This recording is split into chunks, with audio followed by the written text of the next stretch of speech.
তাদেরকে তো দেশের মানুষ 1971 সালেই দেখেছে। 1971 সালে তারা তাদের নিজেদের স্বার্থ রক্ষার্থে কিভাবে লক্ষ লক্ষ মানুষকে হত্যা করেছে, ঠিক যেভাবে পতিত স্বৈরাচার পালিয়ে যাওয়ার আগে হাজারো হাজারো মানুষকে হত্যা করেছিল ক্ষমতা ধরে রাখার জন্য। এই যাদেরকে কেউ কেউ বলে যে একবার দেখুন না এদেরকে, তাদেরকে দেশের মানুষ 71 সালেই দেখেছে নিজেদের রাজনৈতিক স্বার্থ রক্ষার্থে লক্ষ লক্ষ মানুষকে শুধু হত্যাই করেনি, তাদের সহকর্মীরা কিভাবে মা বোনদের ইজ্জত পর্যন্ত লুট করেছিল। এই কথাটি আমাদেরকে মনে রাখতে হবে। লন্ডনে বসে বসে বাংলাদেশ চালানোর স্বপ্ন দেখবেন না, এটা দিবা স্বপ্নে পরিণত হবে। সৎ সাহস থাকলে বাংলাদেশে এসে বাংলাদেশের মানুষের সাথে রাজনীতি করে এরপর ক্ষমতা যাওয়ার স্বপ্ন দেখুন। বাংলাদেশকে কি বিদেশ থেকে পরিচালনা করা যাবে, না বাংলাদেশে এসে পরিচালনা করতে হবে? এই বাংলাদেশের মানুষের সাথে, বাংলাদেশের মানুষের সাথে জীবন দিয়ে, রক্ত দিয়ে, বাংলাদেশের মানুষের সাথে পরিশ্রম করে যারাই বাংলাদেশকে গড়তে জানবে, তারাই আগামী দিনে বাংলাদেশের ক্ষমতায় যাবে। এই বাংলাদেশের মানুষ কোন চাঁদাবাজদেরকে ক্ষমতায় দেখতে চায় না। এই বাংলাদেশের মানুষ কোন নারী দর্শনকারীদেরকে, ইভটিজিংকারীদেরকে আর ক্ষমতায় দেখতে চায় না। এই বাংলাদেশের মানুষ যারা মানুষের ভোটের অধিকারকে হরণ করে, যারা মানুষের অধিকারকে হরণ করে, ইনসাফকে হরণ করে ক্ষমতায় যেতে চায়, যারা মানুষকে হত্যা করে ক্ষমতায় যেতে চায়, তাদেরকে বাংলাদেশের মানুষ আর ক্ষমতায় যেতে দিবে না।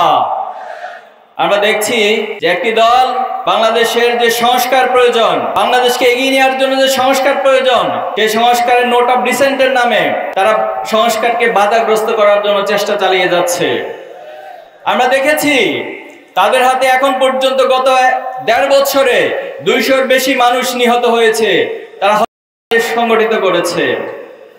যে দল নিজেদের কর্মীদেরকে নিজেরা হত্যা করে, যে দল বাংলাদেশের সংস্কারে বিশ্বাস করে না, যে দল বাংলাদেশের ন্যায় এবং ইনসাফ প্রতিষ্ঠিত হোক এটা চায় না, সেই দলকে বাংলাদেশের মানুষ ক্ষমতায় আর দেখতে চায় না। তারা বারবার দাবি করে তারা বড় দল, নির্বাচনের আগে নিজেদেরকে ক্ষমতায় অধিষ্ঠিত হিসেবে প্রকাশ করার, জাহির করার চেষ্টা করে। আপনাদের যদি সৎ সাহস থাকে, একটি নিরপেক্ষ, গ্রহণযোগ্য, অবাধ নির্বাচনে অংশগ্রহণ করার প্রস্তুতি নেন।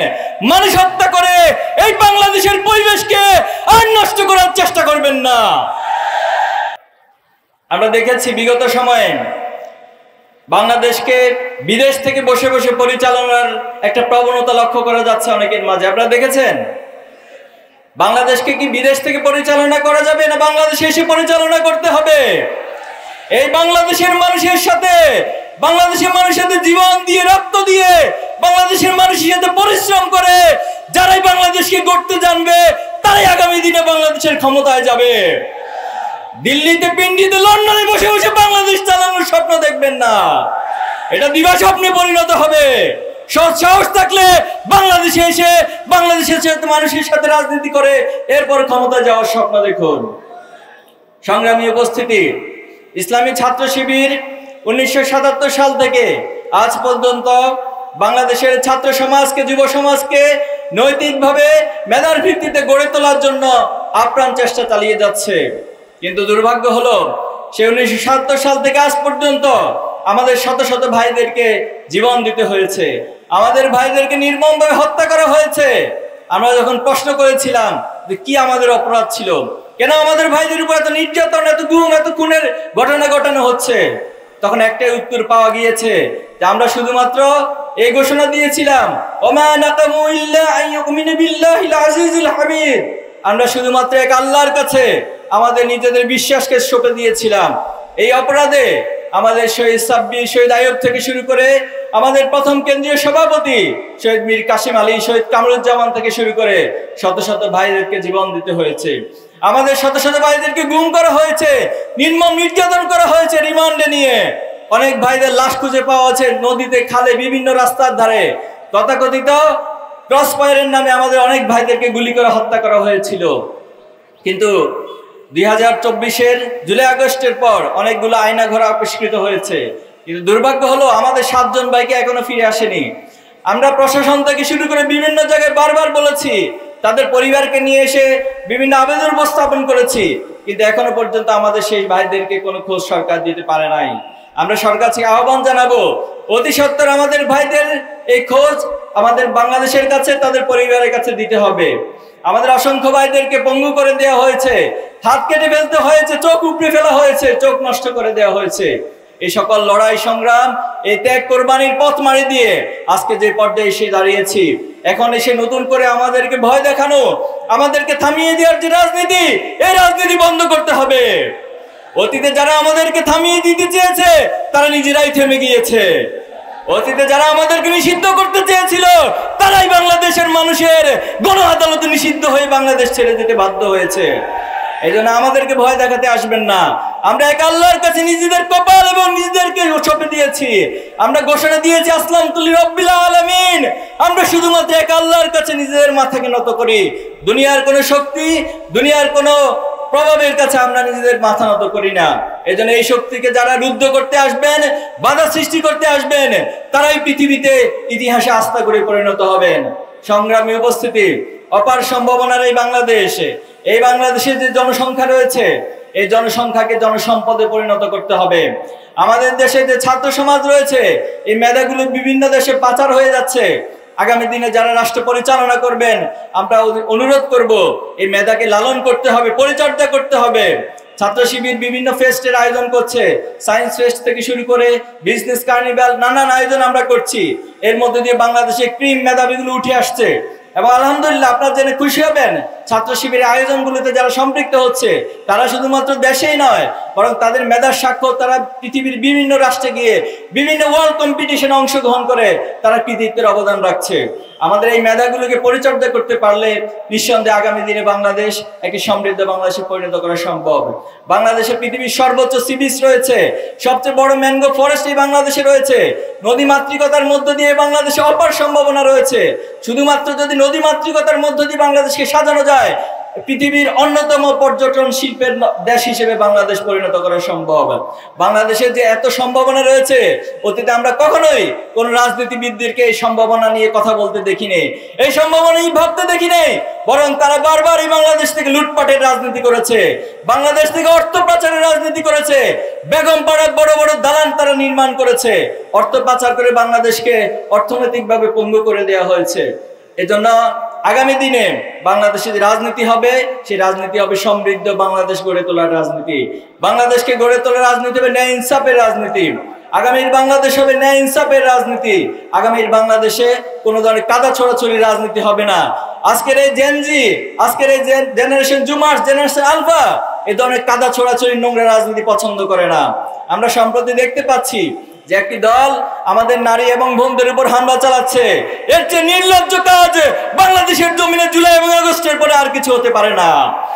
আমরা দেখেছি একটি দল আমাদের কোরআন ক্লাস, কোরআন তালিম প্রোগ্রামে হামলা চালাচ্ছে।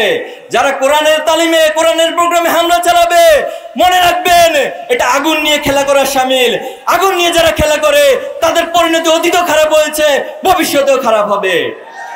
সংগ্রামী উপস্থিতি, আমরা চাই আমরা কোনো ব্যক্তি বা দলের বিরুদ্ধে নয়। ইসলামী ছাত্র শিবির যারা ন্যায় ইনসাফের পক্ষে কথা বলবে, যারা বাংলাদেশের পক্ষে কথা বলবে, আধিপত্যবাদের বিরুদ্ধে অবস্থান নেবে, ছাত্র শিবির সকল ব্যক্তি এবং দলের পাশে দাঁড়াবে। আমরা ঘোষণা দিচ্ছি, আগামী দিনে যারা সৎ, দক্ষ এবং দেশপ্রেমিক হয়ে বাংলাদেশকে পরিচালনা করবে, ইসলামী ছাত্র শিবির তার সর্বোচ্চ টুকু দিয়ে তাদের পাশে সহযোগিতা করবে, পাশে দাঁড়াবে ইনশাআল্লাহ।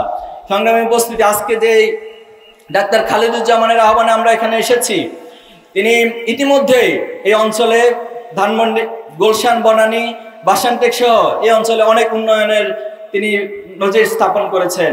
ক্ষমতায় যাওয়ার আগে যারা মানুষের কাছাকাছি যেতে পারে, মানুষকে ভালোবাসতে পারে, যারা মানুষের জন্য এত সেবা করার জন্য সক্ষমতা যাদের আছে, তাদেরকে যদি আমরা আগামী দিনে পার্লামেন্টে পাঠাতে পারি, তাদেরকে নির্বাচিত করে যদি জনপ্রতিনিধি বানাতে পারি, তাহলে নিঃসন্দেহে তারা এই রাষ্ট্রের জন্য, এই সমাজের জন্য আরো অনেক বড় ভূমিকা পালন করতে পারবে।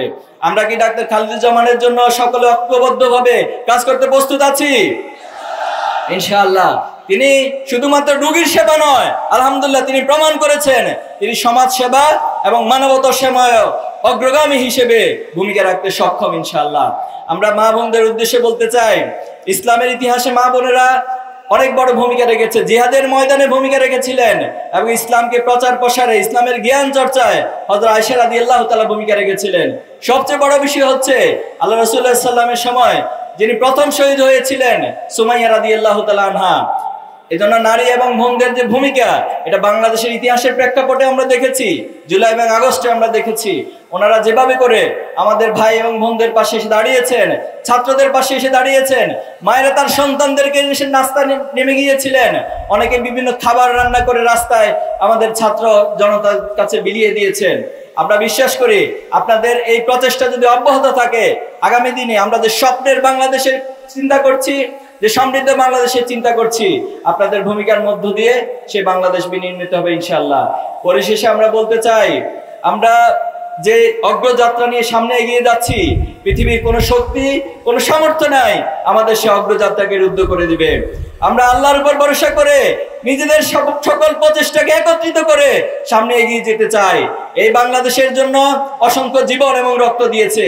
আমরা চাই না এই বাংলাদেশের জন্য আর কোনো জীবন ঝরে যাক, আর কোনো মায়ের বুক খালি হোক, আর কোনো সময় নষ্ট হোক। অনেক সময় নষ্ট করা হয়েছে। আসুন সকলে ঐক্যবদ্ধভাবে এই বাংলাদেশকে গড়ে তুলি এবং আমরা সকলে কাজী নজরুলের ভাষায় বলি, আমি সেই দিন হব শান্ত যবে উৎপীড়িতের ক্রন্দন রোল আকাশে বাতাসে ধরিবে না। আমরা সেই দিন হব শান্ত, এবং যেদিন বাংলাদেশে এমন নেতা নির্বাচিত হবে, এমন প্রতিনিধি নির্বাচিত হবে, যাদের পিছনে পিছনে আপনাদেরকে চাকরির জন্য ঘুরতে হবে না, যাদের পিছনে পিছনে ন্যায় বিচারের জন্য আপনাদেরকে ঘুরতে হবে না, বরং ওমর রাদিয়াল্লাহু তাআলার শাসনামলে তিনি যেভাবে করে মানুষের অধিকারকে তাদের ঘরে ঘরে পৌঁছে দিয়েছেন, আমরা চাই আগামী দিনে এমন নেতা আমাদের মাঝ থেকে উঠে আসুক, এমন নেতা নির্বাচিত হোক যারা তাদের অধিকারকে মানুষের দোরগোড়ায় পৌঁছে দিবে। আমরা সেই প্রত্যাশা করে এবং আপনাদের সবার জন্য শুভকামনা করে আমার কথা এখানে শেষ করছি। বাংলাদেশ জিন্দাবাদ, ইসলামী ছাত্র শিবির জিন্দাবাদ। আসসালামু আলাইকুম ওয়া রাহমাতুল্লাহ।